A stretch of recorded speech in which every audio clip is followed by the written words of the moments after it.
BFM Politique sur BFM TV, que vous écoutez, que vous regardez également sur BFM Business désormais, avec Edwige Chevrillon, donc, qui représente BFM Business, et David Doucan du Parisien. Le porte-parole du gouvernement est notre invité, Gabriel Attal.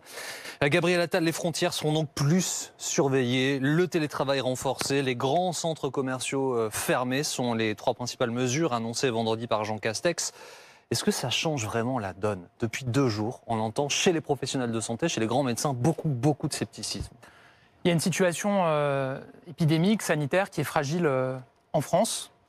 On n'a pas connu d'explosion de l'épidémie comme on l'a vu chez un certain nombre de nos voisins depuis maintenant plusieurs semaines, parce qu'on a pris des mesures très tôt, parce que les Français ont fait énormément d'efforts. Il y a le développement des variants qui peuvent changer la donne. Et dans ces conditions, la question qui est posée, c'est est-ce qu'on a encore la possibilité d'éviter un reconfinement dont on connaît l'impact pour les Français en termes économiques, en termes de santé mentale, en termes psychologiques. Et la réponse est oui. On a encore cette possibilité-là. Il y a des mesures qui peuvent être renforcées. C'est ce qu'a annoncé le Premier ministre vendredi soir. On a un couvre-feu à 18h qui est en place depuis maintenant 2 semaines. Mais vous entendez les professionnels de santé qui disent si concomitamment ils ne renforcent pas les moyens de l'hôpital, nous allons être submergés, c'est inévitable. Mais les moyens de l'hôpital, on les renforce depuis le début de cette crise. On a augmenté le nombre de capacités de réanimation qu'on a, même si dans un temps très court, c'est difficile de multiplier les lits de réanimation, parce qu'il faut former des soignants. On a mis en place le Ségur de la santé, quand même, 10 milliards d'euros pour revaloriser les salaires à l'hôpital, pour que les métiers soient plus attractifs, pour créer des lits supplémentaires à la demande, pour créer des postes supplémentaires. Tout ça, on le fait, évidemment. Et on prendra toujours les mesures nécessaires pour protéger notre hôpital, pour permettre à nos soignants de soigner ceux qui en ont besoin. Ça reste évidemment notre boussole. Gabriel Attal, ne craignez-vous pas que la crédibilité de votre parole soit abîmée? Il y a 4 jours, vous parliez de la possibilité d'un reconfinement, je vous cite, très serré. Finalement, ce n'est pas du tout ce qui s'est passé, ce n'est pas du tout ce qu'a annoncé Jean Castex. Est-ce que, moi je vous pose la question directement, est-ce que vous avez employé volontairement ces mots, très serrés, pour préparer l'opinion et pour qu'au fond, nos concitoyens se disent « Ouf, on l'a échappé belle » et acceptent plus facilement les contraintes qui ont été annoncées vendredi par Jean Castex? Je me suis exprimé à plusieurs reprises cette semaine. Dimanche dernier, j'étais sur une chaîne concurrente, un moment où un journal annonçait un reconfinement imminent. J'ai été très clair. J'ai dit qu'il y avait un éventail de possibilités qui allait d'un renforcement du cadre actuel jusqu'à un reconfinement. C'est les mêmes mots que j'ai employés à plusieurs reprises cette semaine, mercredi notamment, quand je me suis exprimé. Moi, très ce que serré, j'observe, très serré, moi, ce que j'observe, David Doucan, c'est que quand on en dit peu, on nous dit qu'on n'en dit pas assez, qu'on n'est pas transparent. Et quand on est transparent sur les pistes qui sont regardées par le gouvernement, on nous dit qu'on en dit trop. On essaye d'être transparent, de dire aux Français dans les yeux quelle est la situation. On donne toutes les données, tout est en open data, tout est disponible. Et on leur dit quelles sont les pistes qu'on regarde pour les protéger. Ça me semble être une nécessité absolue et on continuera à le faire. J'ai été très clair, encore une fois, sur le fait qu'il y avait plusieurs scénarios. C'est celui-ci qui a été retenu et je pense qu'on devait aux Français de le retenir dès lors que c'était possible. Gabriel Attal, malgré tout cet appel aux Français, est-ce que c'est pas la fin de l'infantilisation? On a bien vu, on nous a interdit de parler dans le métro, enfin on était un peu dans cette logique-là, on va dire ça comme ça. Mais en même temps, vous avez des contrôles de police renforcés. Donc la question c'est, est-ce que c'est pas un peu la quarantaine de vacances? C'est quoi comme tactique? Moi, comme vous, je considère qu'il ne faut pas d'infantilisation. Vous avez cité des pistes, des mesures qui n'ont jamais été portées par le gouvernement. Mais qui ont été dites. Qui ont été dites par des scientifiques indépendants. Moi, j'ai jamais dit aux Français qu'il fallait ne plus parler, se taire dans le métro, comme j'ai pu le lire dans certaines propositions. C'était absurde de le dire?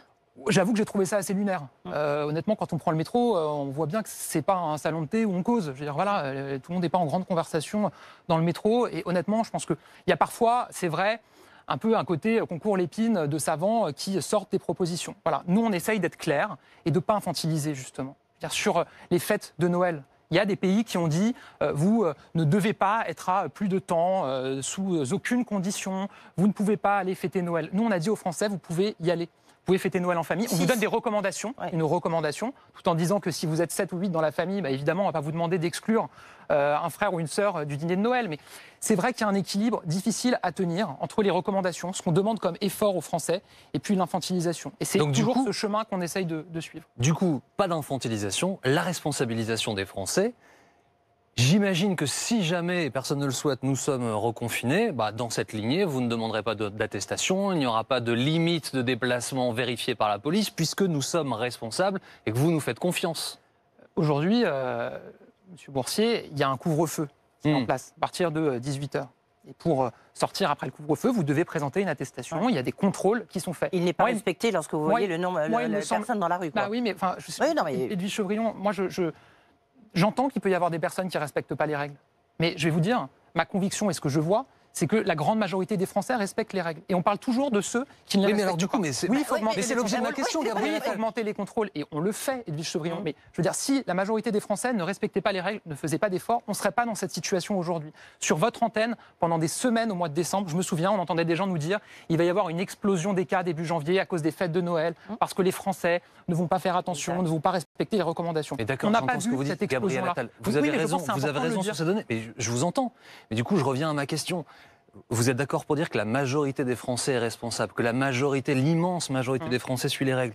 Et en même temps, votre ministre de l'Intérieur, sur Twitter, dit « Attention, on va renforcer les contrôles ». C'est pas pour une minorité qu'il le dit. Et vous vous demandez des attestations après 18 heures. Ce que je veux dire, c'est contre-intuitif. Soit nous sommes responsables et vous nous faites confiance, soit vous ne nous faites pas confiance et vous nous contrôlez. Je redis qu'il y a un équilibre qui est toujours difficile à maintenir entre ces deux extrêmes. Il y a des contrôles par ailleurs qui vont être renforcés sur les commerces, notamment les grandes surfaces, pour le respect des jauges, sur des réouvertures clandestines qui peuvent exister. C'est dans ce cadre aussi que Gérald Darmanin s'est exprimé, a annoncé qu'il y aurait des contrôles supplémentaires. Mais oui, c'est un équilibre à tenir. Moi, ce que je dis simplement, c'est que dans la grande majorité, les Français font des efforts, respectent les règles, et que c'est important aussi de le dire et de ne pas donner le sentiment en permanence qu'on serait un pays de resquilleurs qui ne respecterait aucune règle. Alors l'équilibre aux frontières également, c'est l'une des annonces majeures de Jean Castex vendredi soir, la fermeture au fond pour caricaturer des frontières, mais avec des exceptions. Les motifs impérieux qui permettent tout de même de se déplacer, de sortir de notre territoire et d'y revenir. La liste a été publiée par le gouvernement. Il y a 3 grandes familles, les motifs familiaux, les motifs de santé et les motifs professionnels. En tout, 13 motifs sont disponibles. Est-ce que ça va être efficace, ce durcissement aux frontières? Est-ce que les variants, dont on nous dit qu'ils sont beaucoup plus contagieux, vont s'arrêter aux frontières étant donné le nombre d'exceptions possibles? Je crois que ce qui est important de voir, c'est que c'est des mesures très fortes, supplémentaires, qui viennent s'ajouter à un cadre existant. La limitation du passage des frontières avec la France pour des personnes qui viennent de pays hors de l'Union européenne, elle date du printemps 2020. Dès ce moment-là, on a dit peuvent venir et rejoindre la France les personnes qui sont la nationalité française ou des personnes qui ont un titre de séjour valable, qui peuvent venir de l'étranger et de pays de l'Union européenne. Ensuite, dès l'été dernier, on a renforcé avec des tests PCR obligatoires qui devaient être faits dans le pays d'origine ou à l'arrivée sur un certain nombre de pays. Il y a plusieurs semaines, on a renforcé encore en disant que maintenant, c'était pour tous les pays extérieurs à l'Union européenne où il fallait produire un test PCR négatif pour embarquer. Et maintenant, effectivement, on passe une étape supplémentaire où, y compris pour les Français, il faut un motif impérieux, par exemple le décès d'un proche, une personne de notre famille qui est en si je suis à pronostic vital l'étranger, engagé. est-ce que moi je peux revenir chez les Français qui sont à l'étranger? Est-ce qu'ils peuvent Vous revenir avez raison de poser cette question. Je reçois beaucoup de questions par message de personnes qui sont à l'étranger. Évidemment, si aujourd'hui vous êtes à l'étranger, que votre résidence principale est la France, vous pouvez revenir en France. Ça fait partie des motifs. Non, mais est-ce qu'ils peuvent revenir dans un mois aussi normalement? Si votre résidence principale est en France, que vous travaillez en France, vous pouvez revenir en France. On peut rentrer chez soi. Bien sûr. Pour résumer. Et progressivement, il y aura de moins en moins de personnes concernées, puisqu'il y a cette limitation au départ, qui est contrôlée par les compagnies aériennes, par la police aux frontières. Il y a quand même un truc un peu bizarre, c'est le département et les territoires d'outre-mer qui sont traités un peu comme si c'était des pays étrangers, quoi. Je veux dire, la Réunion est traitée comme Madagascar ou voire la Martinique. Est-ce que vous pouvez là aussi nous dire pourquoi cette assimilation? On a des territoires français qui ont une proximité avec certains pays où les variants se sont développés plus fortement. S'agissant de la Réunion et de Mayotte, il y a les Comores, des pays où le variant sud-africain s'est développé.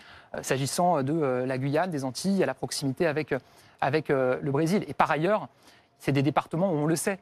Les capacités hospitalières ne sont pas extensibles à l'infini, même si on les a là aussi renforcées, y compris en ayant recours aux services de santé des armées. Et donc c'est très important, dans les deux sens, de protéger ces territoires. Je vous cite une phrase, Gabriel Attal.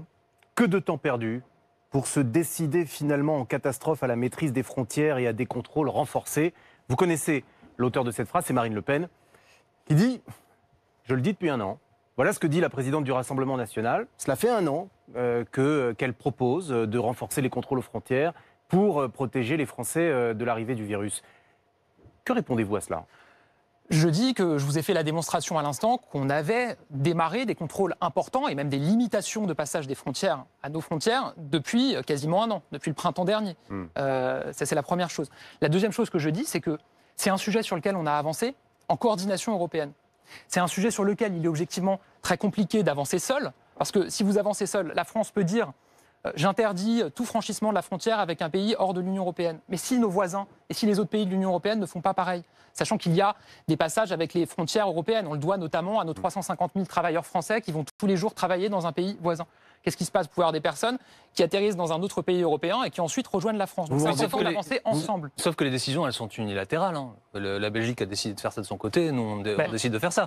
Il n'y a pas d'accord européen sur ces questions. On a avancé en coordination sur un certain nombre de points, notamment sur les contrôles qui sont désormais en place entre pays de l'Union européenne. C'est vrai que sur la coordination sur les pays extérieurs à l'Union européenne, ça met plus de temps. On avance notamment avec l'Allemagne. Même intra-Union européenne, ça n'est pas vrai, Gabriel Attal. Je vais vous dire, il n'y a pas de concertation sur ces questions. Ça n'est pas décidé de façon commune. Il y a beaucoup de réunions, je vous le dis. Il y a des réunions, mais ce n'est pas décidé de façon commune. Que ça n'aboutisse pas de manière extrêmement efficace et coordonnée tout de suite, oui, c'est une réalité. C'est pour ça qu'on prend aussi nos responsabilités. On le fait beaucoup en lien avec les Allemands, qui ont annoncé eux aussi des mesures de renforcement vendredi soir, vous le savez. Et c'est comme ça qu'on avance. Vous êtes en train de faire l'argumentaire de Marine Le Pen pour 2022. L'Europe retarde, l'Europe alourdit, l'Europe nous empêche de nous protéger. Non, c'est parce que La présidente du Rassemblement national va s'en donner à cœur joie dans les prochains mois. Je vais vous dire, David Doucan, les Français le savent bien. Qu'il y ait une crise du coronavirus ou pas, de toute façon, Marine Le Pen explique matin, midi et soir depuis des années que l'Union européenne est un problème, que l'Union européenne ne fonctionne pas. Il y a eu énormément de progrès qui ont été permis par l'Union européenne pour partager les informations, pour partager les données, pour mettre en place une coordination sur la commande de vaccins. Tout ça, c'est des progrès très importants qui ont été permis par l'Union européenne. Évidemment qu'il y a des enjeux, des sujets sur lesquels on n'a pas une coordination aussi forte que celle qu'on souhaiterait. Mais il faut là aussi toujours regarder les progrès qui sont permis, la capacité de relancer notre économie aussi. On a l'Union européenne qui s'est endettée collectivement en développant des ressources sur la question des pour permettre de relancer notre économie. Ça aussi, c'est un progrès. Et si on n'avait pas l'Union européenne pour relancer notre économie, pour mettre en place un plan de relance, on n'aurait pas les mêmes ambitions et sans doute pas les mêmes résultats. Je prends un exemple très simple. Avec la Belgique, nous avons 620 km de frontières. Il y aurait, peu ou prou, 1500 points de passage. Juste la France et la Belgique. Comment est-ce que vous allez contrôler ça? Là où il y a un principe de réalité. Il va y avoir des contrôles aléatoires qui vont être mis en place. Il y a par ailleurs des Français, 350 000 Français, qui tous les jours traversent les frontières avec la Belgique ou avec d'autres pays de l'espace européen. Les travailleurs frontaliers. Les fameux travailleurs frontaliers. Et c'est des gens, si on leur dit plus personne ne passe les frontières, c'est des gens qui se retrouvent au chômage. Et donc oui, on doit mettre en place un cadre adapté, c'est ce qu'on fait pour leur permettre de continuer à travailler. On vous réécoute, Gabriel Attal, c'était il y a quelques jours. On écoute ce que vous avez dit. Après, j'ai 2-3 petites questions. Nous envisageons plusieurs scénarios qui vont d'un maintien du cadre actuel, avec le couvre-feu à 18h, jusqu'à un confinement très serré. L'efficacité du couvre-feu à 18h semble désormais insuffisant. Le maintien du cadre actuel, du couvre-feu à 18h, paraît peu probable. À ce stade, paraît peu probable.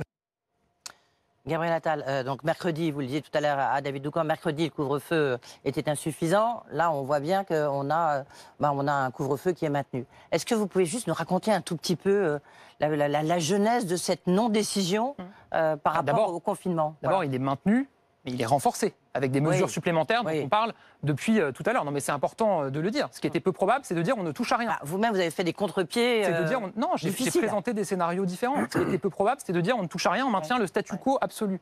Et il y avait plusieurs scénarios ensuite qui allaient de maintenir le couvre-feu à 18h en renforçant le cadre. On parle depuis tout à l'heure de mesures qui sont importantes. Il y a le télétravail aussi, on y viendra peut-être. Et puis le confinement. Moi, je vais vous dire, Edwige Chevrillon, je vais vous redire ce que j'ai dit tout à l'heure. Le moindre mois, la moindre semaine, le moindre jour de confinement qu'on peut éviter aux Français, il faut qu'on le prenne. Même si c'est 8 jours. Conviction. C'est notre conviction. On le doit à nos commerçants, à nos artisans, à nos PME. On le doit plus globalement aux Français, pour qui c'est extrêmement difficile, depuis maintenant près d'un an, cette situation. Et on le doit, tant que ça ne met pas en péril notre gestion de l'épidémie et l'hôpital, on se doit de le suivre. Il y a un chemin pour éviter un nouveau confinement. Ce n'est pas une autoroute, ce chemin, mais c'est un chemin réel qui existe et il faut l'emprunter. Le chemin. Alors, dans le journal du dimanche ce matin, Olivier Véran, on va le voir et je vais le citer, les experts scientifiques nous disent « Nous restons persuadés que les variants peuvent provoquer une vague majeure ».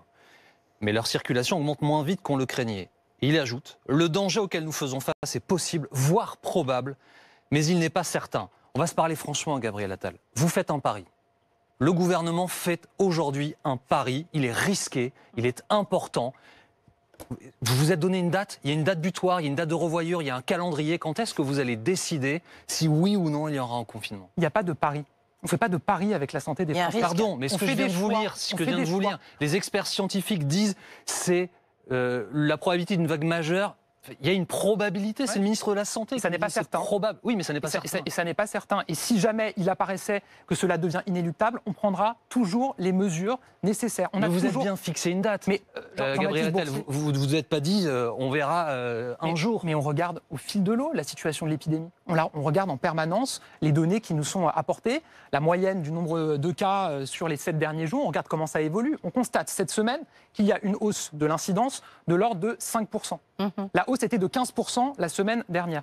Ça s'appelle une lumière qui permet d'espérer. On constate dans le système de contrôle des eaux usées qu'on a mis en place que la circulation du virus dans les eaux usées, notamment en Ile-de-France, diminue. C'est aussi une lumière qui permet d'espérer. Et donc on le doit aux Français, dans ces conditions, de tout faire pour éviter de reconfiner immédiatement. Je vais vous dire, c'est aussi un enjeu de mobilisation pour tout le monde. Tous les jours, vous allez prendre ces chiffres, les regarder, et possiblement, tous les jours, le coup près va tomber.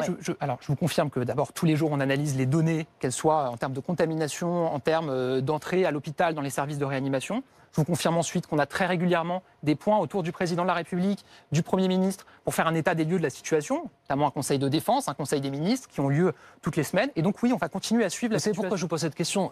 Vendredi soir, j'étais à l'antenne. On a appris à 17h30 qu'un conseil de défense sanitaire était convoqué en urgence. Il était précipité. Ce rendez-vous n'était pas prévu à cette heure-là. Dans la foulée, une prise de parole de Jean Castex. Tout ça semble urgent. En tout cas, il faut agir, il faut prendre des décisions.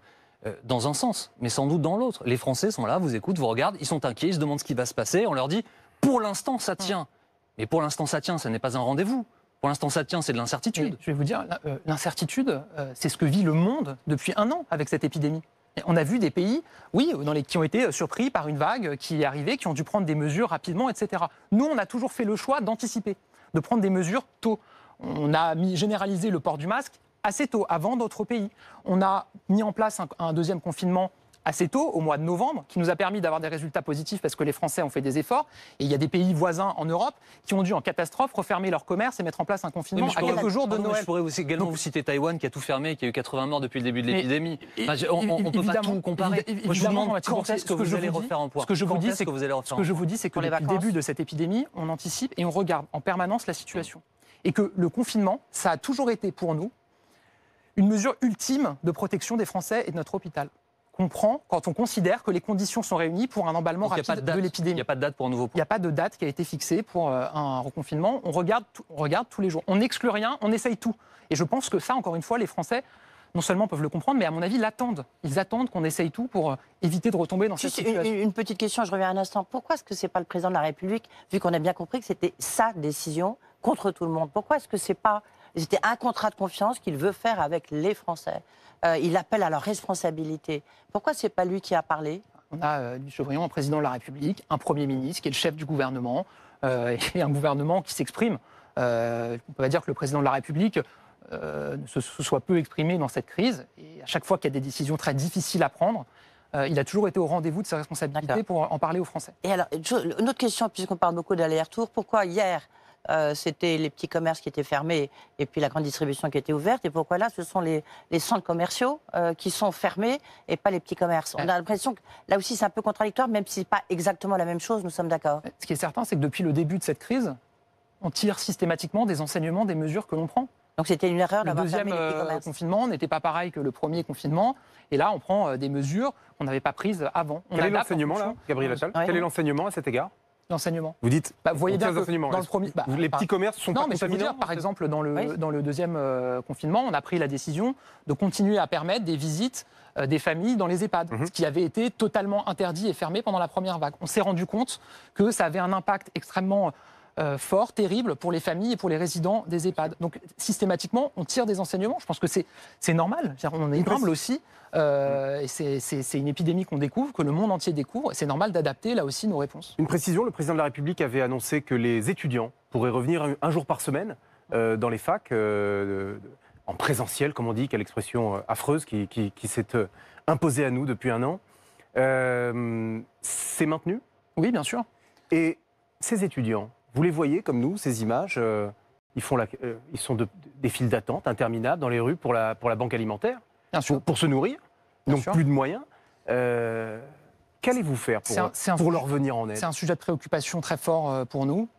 Et vous vous souvenez que dès le mois de juin dernier, on avait mis en place une aide exceptionnelle pour les étudiants, notamment boursiers, ou ceux qui avaient perdu un stage ou un job étudiant, et donc des ressources. On avait mis en place une aide de 200 €, je crois, déjà à l'époque. On a renouvelé au mois de décembre pour tous les boursiers, c'est-à-dire à peu près 40% des étudiants qui ont reçu cette aide. Évidemment, on va continuer à adapter. Mais le RSA jeune, c'est toujours Le président de la République a annoncé un certain nombre de mesures il y a quelques semaines, et notamment une mesure importante s'agissant de la question de l'alimentation et de la précarité. C'est le repas à 1 €, midi et soir, pour tous les étudiants qui en ont besoin dans les restaurants universitaires. C'est une mesure qu'on avait mise en place en septembre dernier pour les boursiers, qui est donc étendue à tous les étudiants qui en ont besoin. Il y a d'autres mesures qui ont été annoncées, qui sont en train de monter en puissance, notamment pour des étudiants qui ne sont pas boursiers, mais qui s'appuyaient sur des ressources extérieures, par exemple un job étudiant, qui ne l'ont plus, et donc qui se retrouvent dans des difficultés. On crée des jobs étudiants dans les universités, sur les campus, notamment pour faire du tutorat pédagogique. C'est-à-dire qu'on recrute des étudiants qui, à distance, c'est plus d'une dizaine de milliers d'étudiants, qui, à distance, vont pouvoir accompagner des jeunes, par exemple, en première année de licence, pour les aider à garder le rythme et à continuer à étudier, et qui sont payés pour ça. Donc on cherche des solutions pour répondre à chaque situation, et il y en a. Il y a des situations très difficiles auxquelles font face les étudiants. Justement, à propos de situations très difficiles, on a un peu de mal à saisir, est-ce qu'on se contamine ou pas à l'école? C'est quand même un point important qui après préoccupe beaucoup David Doucan, les parents d'élèves. Mais c'est vrai que Jean-Michel Blanquer dit non, il n'y a pas de démonstration qu'on se contamine plus à l'école que dans le milieu familial. En même temps, on voit bien que notamment le variant anglais, il se propage beaucoup dans les écoles. Est-ce qu'on se contamine, oui ou non, plus à l'école qu'ailleurs? Il y a des contaminations. Et là-dessus aussi, on fait la transparence. Toutes les semaines, le ministère de l'Éducation nationale rend public les chiffres de contamination dont il dispose à l'école. Et qu'est-ce qu'ont montré les derniers chiffres? C'est qu'il y avait eu une augmentation après les vacances de Noël, comme on l'avait vu après les vacances de la Toussaint. Et c'est Jean-Michel Blanquer qui a utilisé, je crois, ce terme, qu'on était sur un phénomène de cloche, c'est-à-dire que probablement ça allait se stabiliser ou redescendre. Et je crois que c'est déjà ça qu'on a observé. Par ailleurs, on augmente nos capacités de mesurer ce phénomène. Vous vous souvenez qu'on a annoncé il y a quelques semaines qu'on augmente très fortement nos capacités de tests dans l'éducation nationale. L'objectif, c'est d'arriver à 1 million de tests par mois, c'est-à-dire environ 300 000 par semaine. C'est en train de monter en puissance et ça nous permet de mieux analyser ce phénomène. Mais est-ce que vous pouvez nous dire que les écoles ne vont pas fermer? Moi, ce que je vous dis, c'est que depuis le début de cette crise, vous l'avez vu, depuis notamment la fin du premier confinement, depuis la fin du premier confinement, on a toujours eu comme boussole de permettre autant que possible aux élèves d'aller à l'école. Il y a des pays qui ont fait un choix différent. En Italie, je crois qu'il y a un certain nombre d'élèves qui ne sont allés à l'école depuis un an que 3 semaines. Tout le reste du temps, les écoles étaient fermées. On ne peut pas dire à ce stade que ces pays-là aient une situation épidémique qui soit plus satisfaisante que la nôtre. L'Italie rouvre les restaurants à Vénétie, l'Italie rouvre les musées à Rome, par exemple. J'entends ce que vous dites. On a vu qu'il y avait des évolutions permanentes depuis le début de cette crise. Mais donc pour l'instant, on a fait ce choix et on a cette boussole-là. Évidemment que si on a des données scientifiques qui nous indiquent qu'il faut prendre d'autres mesures, on les prendra.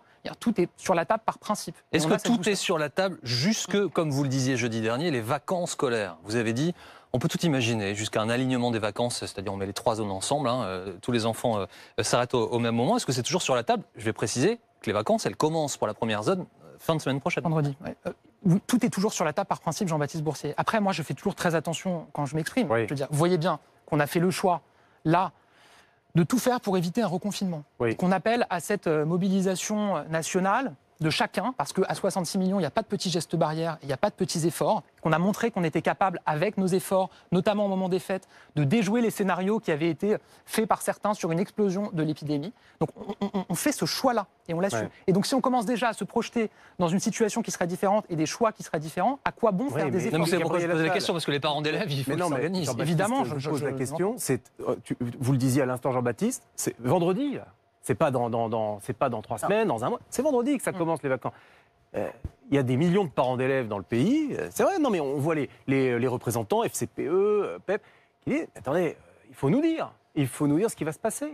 Donc, le côté on est au fil de l'eau trouve peut-être une limite quand on parle des Là écoles. là aussi, c'est un équilibre, vous avez bien vu, donner le plus de visibilité possible, tout en étant toujours en capacité de prendre des décisions quand elles s'imposent. Voilà, la décision qu'on a prise vendredi, qui a été annoncée par le Premier ministre, encore une fois, c'est de faire ce choix, de renforcer très fortement les mesures autour du couvre-feu à 18h, parce qu'on a des signes Qui vous encourage. qui nous permettent d'espérer de ne pas avoir à recourir dans l'immédiat à un reconfinement. Et donc, il faut les poursuivre. Alors, il y a un domaine où là, l'addition, elle se présente assez rapidement. Évidemment, c'est sur le plan des conséquences économiques de toutes ces mesures qui ont été prises ou qui vont être prises. L'INSEE nous a donné une petite indication. Récession de moins 8,3%, ça c'était en 2020. Un coût déjà une ardoise de 178 milliards d'euros pour l'endettement de la France. Je voudrais qu'on écoute le Premier ministre Jean Castex et puis après votre réaction peut-être sur le quoi qu'il en coûte. Le quoi qu'il en coûte, prêt garanti par l'État, fonds de solidarité, chômage partiel, s'appliquera bien sûr pour tous les salariés et les entreprises concernées. Vous pouvez me dire ce qu'il n'y avait pas le son sur le plateau? Le quoi qu'il en coûte va continuer. Voilà ce que Oui. dit. Oui, alors qu'Olivier Dussopt disait, le ministre des Comptes publics, disait la semaine dernière, il faudra qu'on arrête le quoi qu'il en coûte en 2021. Donc c'est sûr qu'il y a de nouvelles modifications, on le voit bien avec ce couvre-feu plus strict, cette menace de reconfinement. C'est un côté un peu sans fin. Nouvelles mesures ont été annoncées pour les centres commerciaux ce week-end par Bruno Le Maire. Il y a un côté un peu sans fin dans ce quoi qu'il en Ce coûte. qui est certain, je vais vous dire, j'entends là aussi qu'il y a des inquiétudes et des incertitudes.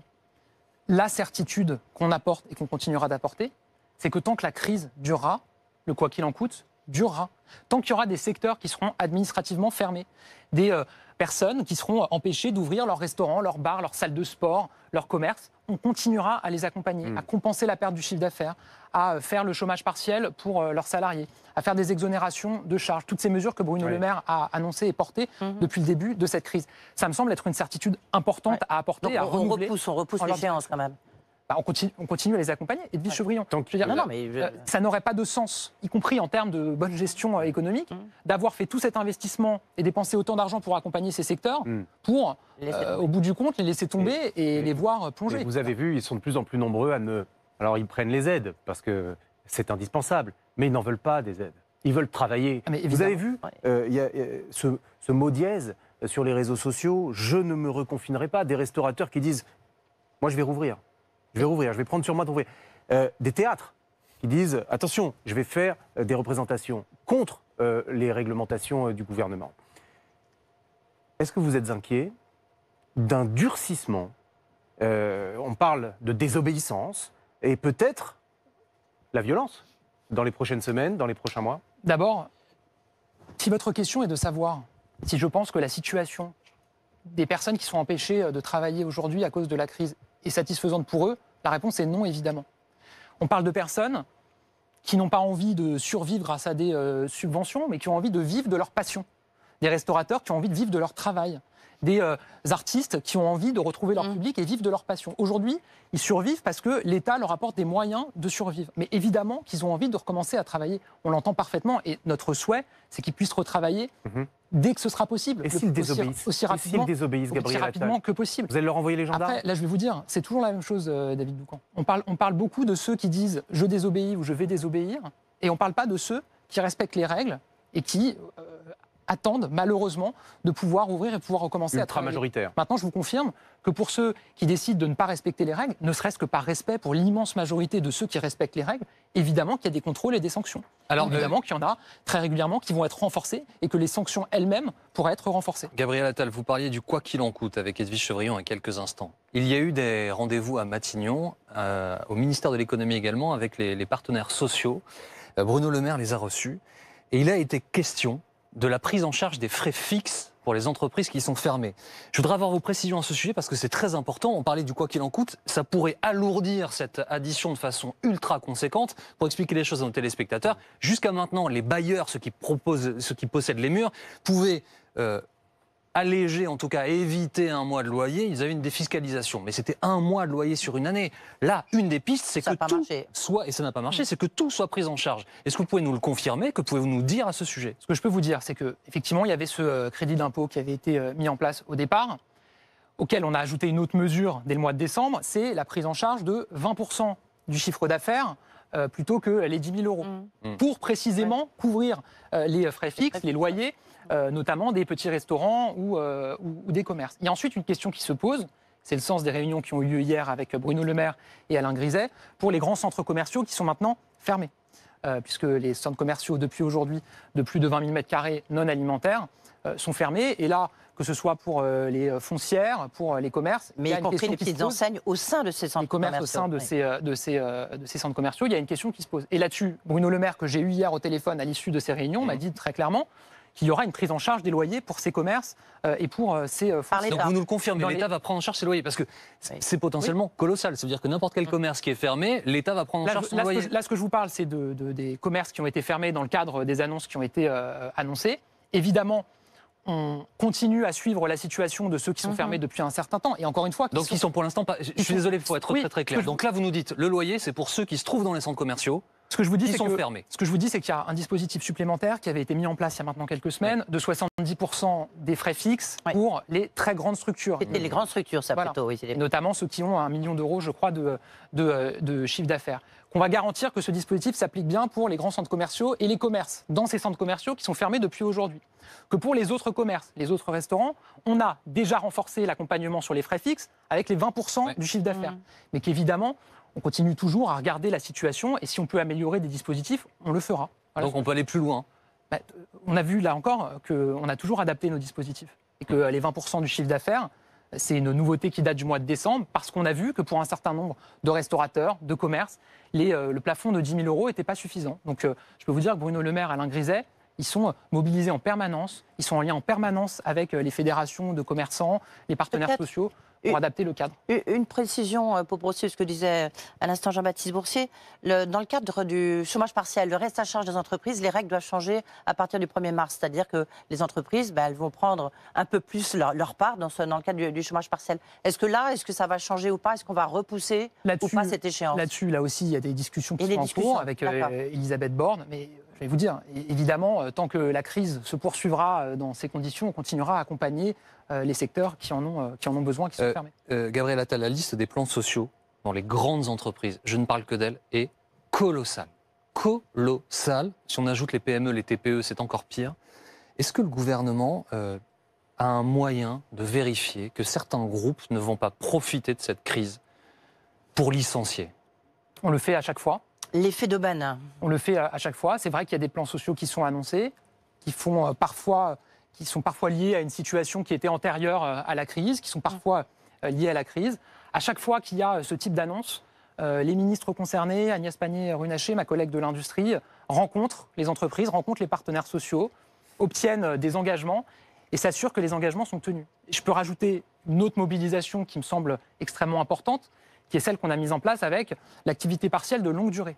On a mis en place ce bouclier anti-chômage, justement pour les entreprises qui aujourd'hui ont leur carnet de commandes qui s'est quasiment arrêté, donc qui n'ont plus d'activité, qui, dans ces conditions-là, seraient amenés à licencier, à faire des plans sociaux. Pas encore très utilisé. Et 500 000 salariés quand même qui sont couverts. C'est quand même beaucoup. Et donc ces entreprises-là, qu'est-ce qu'on leur propose? Que l'État finance une partie des salaires, ils en financent une partie, et en contrepartie, les salariés se forment et sont formés à des nouvelles compétences. C'est quand même, Edwige Chevrillon, 500 000 salariés qui sont couverts par cette activité partielle de longue durée, qui s'est beaucoup développée. Il y a beaucoup d'accords qui sont signés avec des grandes entreprises et c'est aussi un dispositif qu'on va continuer à amplifier. Alors pour le retour à l'activité économique, évidemment, le mieux c'est de traiter cette maladie. On parlera des vaccins dans quelques instants, mais je voudrais qu'on parle des traitements, les médicaments. Avec la piste des anticorps monoclonaux, je voudrais que vous écoutiez Yves Verrier, c'est le secrétaire général de Force Ouvrière, à la sortie de la réunion avec Jean Castex, c'est en fin de semaine. Il semble qu'il y a un traitement qui devrait voir le jour. Là, on nous a parlé d'une publication ces jours-ci, un traitement monoclonal, de ce que j'ai compris, moi j'y connais rien, mais qui, pour être déployé opérationnellement, voudrait qu'on ne soit pas à 20 000 contaminations par jour, mais plutôt redescendu à 5 000. Pour pouvoir Donc on vous a parlé d'un traitement qui pourrait être déployé ces prochaines semaines. C'est ce que j'ai compris. Est-ce que vous pouvez nous confirmer cette information? Si elle est vraie, c'est capital, Gabriel Attal. C'est capital. Le gouvernement est sur la piste effective d'un traitement. Ouais, ce que je vous confirme d'abord, c'est que depuis le début, à chaque fois qu'il y a des traitements qui semblent prometteurs, on investit pour regarder si ces traitements effectivement sont confirmés. Il y en a certains qui malheureusement n'ont pas été confirmés, on en a beaucoup parlé, ça a beaucoup animé le débat politique, puis il y en a qui restent prometteurs. Et les anticorps monoclonaux en font partie, et donc ce que je vous confirme, il y a une réunion autour du président de la République vendredi sur ce sujet-là, c'est qu'on va développer des protocoles cliniques pour travailler cette piste-là, qui semble s'adresser à des personnes qui sont à risque de faire une forme grave, quand elles viennent d'avoir leur diagnostic positif ou qu'elles sont au tout début des symptômes. C'est a priori, d'après ce que disent les recherches scientifiques, pour ce type de patient que ce traitement serait le plus indiqué. Je dis serait parce que là, encore une fois, évidemment, il faut de la recherche et tester les choses. Mais ça Vous avez un calendrier ? Là, dès les prochains jours, je crois qu'il y a des protocoles cliniques qui vont être lancés de manière importante. On regarde éventuellement... Il y a d'autres pistes, comme la colchicine, par exemple. Il y a l'interféron, qui est aussi un traitement qui est regardé. Je vais vous dire, depuis le début, on regarde tout. Et on investit dès lors qu'on considère qu'il y a une piste prometteuse. Et donc là, il y a un investissement concret. On a par exemple très tôt investi dans l'oxygénothérapie à haut débit, que ce soit à domicile ou à l'hôpital, en pré ou en post-hospitalisation. Et juste sur ce sujet, ça a donné des résultats. Une dernière question, Gabriel Attal. Non, mais c'est important que les Français sachent aussi. Mais ils le savent que vous avez investi sur ce sujet. Oui, et que ça change la donne. Qui est-ce qui travaille concrètement là, sur ces anticorps monoclonaux que vous poursuivez là? C'est des chercheurs, et un calendrier. C'est le conseil scientifique.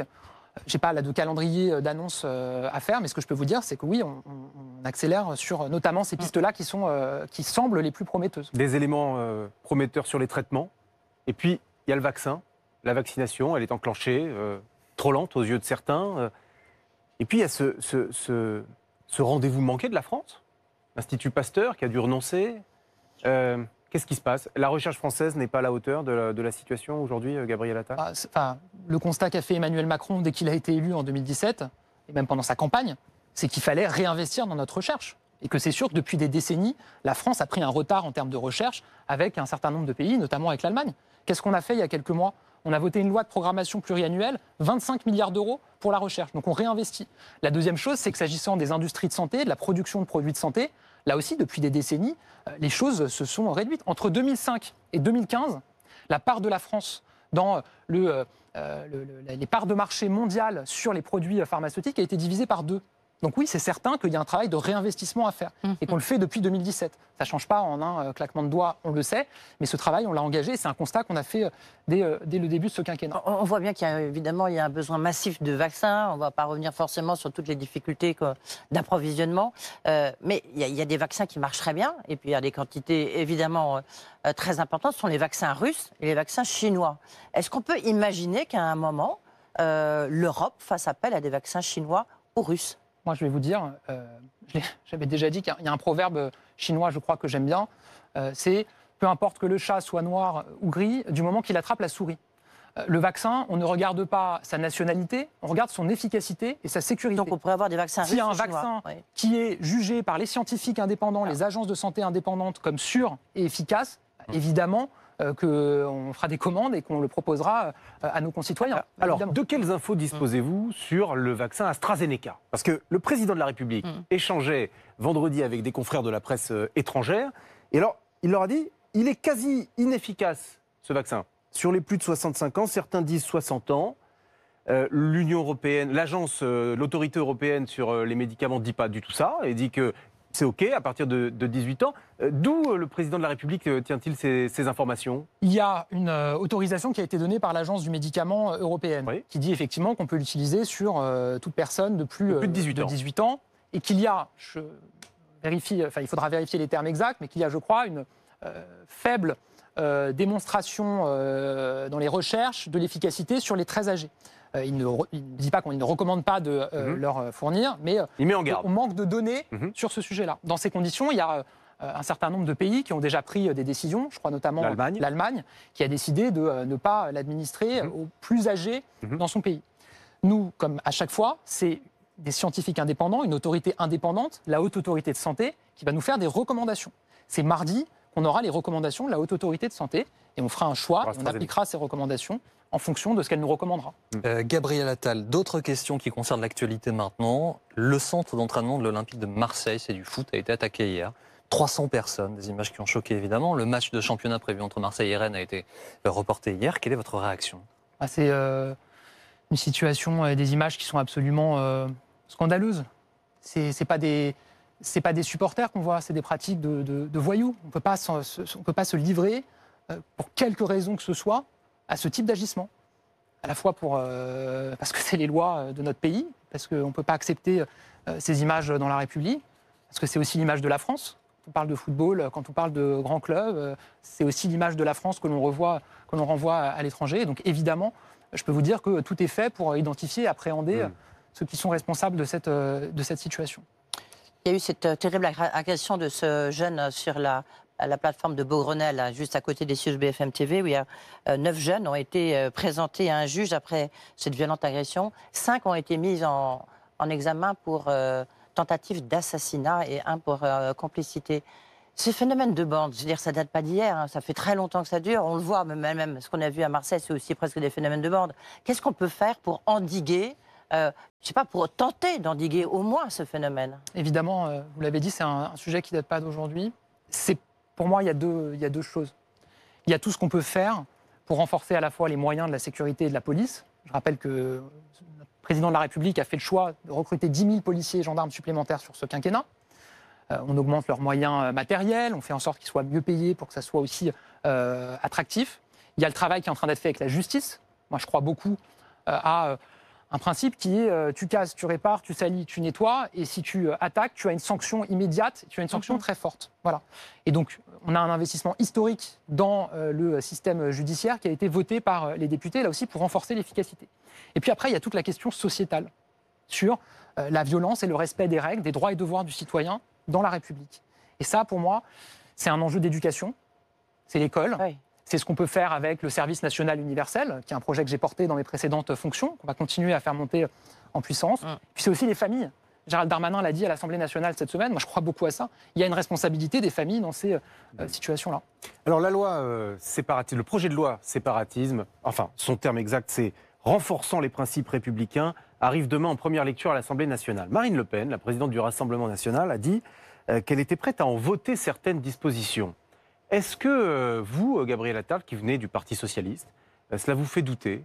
Vous vous demandez, vous vous dites, si Marine Le Pen vote nos lois, est-ce qu'on va dans la bonne direction? Ça vous interroge? Je veux dire, d'abord, ce n'est pas ma boussole. Je veux dire, moi, ce que je veux, c'est qu'on soit au rendez-vous des engagements qu'on a pris devant les Français en 2017 et qu'on prenne des mesures qui sont efficaces. Voilà, chaque député vote comme il veut. Moi, je ne me positionne pas en fonction de Mme Le Pen, évidemment. Cette loi, elle est très importante. C'est des mesures qui sont attendues pour renforcer notre efficacité, pour lutter contre l'islamisme politique et ses effets dans un certain nombre de territoires en France.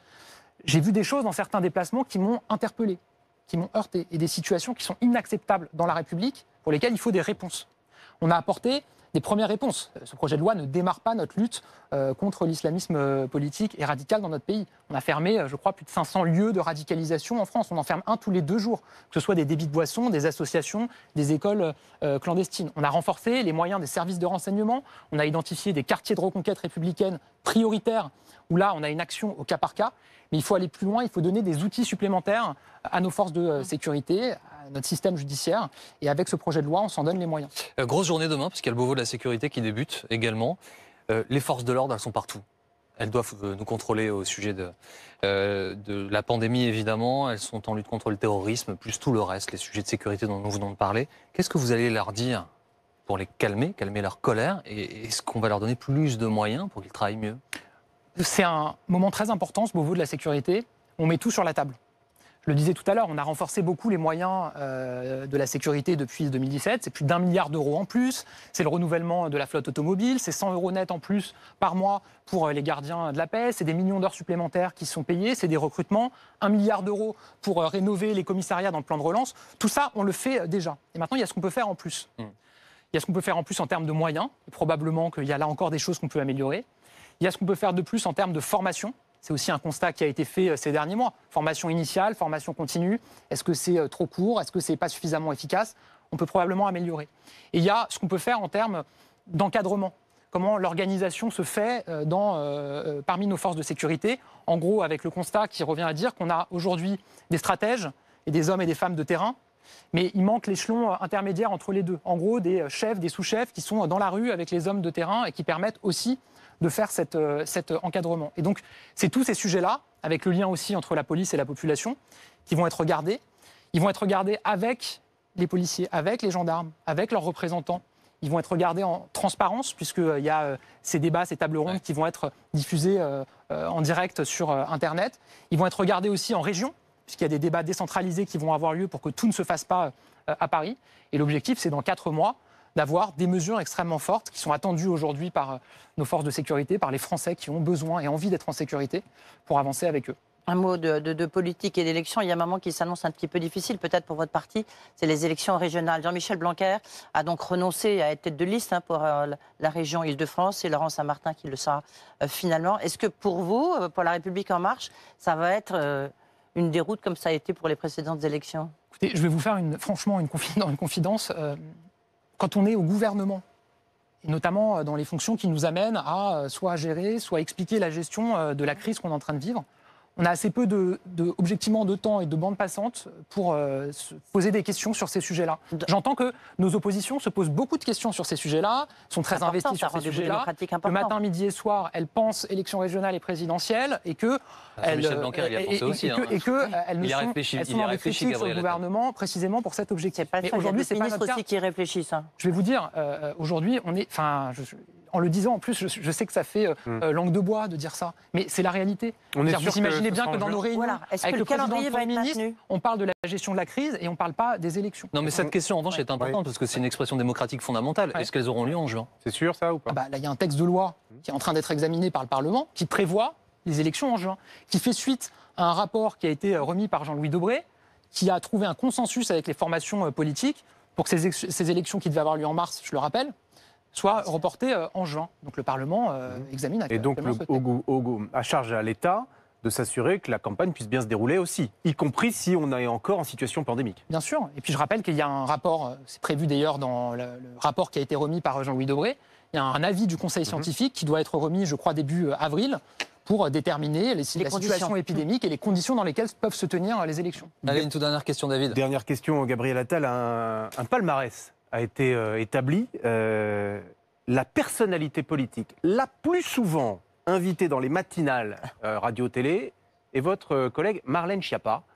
Vous glandez? Vous glandez, Gabriel Attal. Vous avez du mal à vous lever le matin. Que se passe-t-il? J'ai vu, je crois que c'est c'est le Figaro, c'est ça qui a sorti ça. J'ai vu le baromètre. Le baromètre, je crois que c'est 17, moi je dois être à 15. Écoutez, moi je ne fais pas la comptabilisation. Un petit peu quand même, parce que vous connaissez. Je ne fais pas que des matinales, la preuve, je suis là devant vous ce dimanche. Ouais. Et c'est important qu'on ait des ministres qui soient mobilisés dans les médias. Et ma collègue Marlène Schiappa, elle a ce talent d'à la fois être pleinement mobilisé sur son ministère et ses sujets, et puis la capacité aussi de défendre l'action collective du gouvernement. Et moi, je vais vous dire, je suis ravi d'avoir des collègues qui sont capables d'aller défendre ce que fait le gouvernement, y compris sur des sujets qui ne sont pas ceux de leur périmètre ministériel, et Marlène le fait très bien. Merci beaucoup, Gabriel Attal, d'avoir accepté notre invitation. Edwige, David, à la semaine prochaine. À la semaine prochaine. Moi, je vous retrouve à 18h pour BFM TVSD, et là, reste avec nous, vous allez retrouver Philippe Gaudin et Dominique Rizet avec notamment dans quelques instants une interview des époux Jacob, affaire Grégory.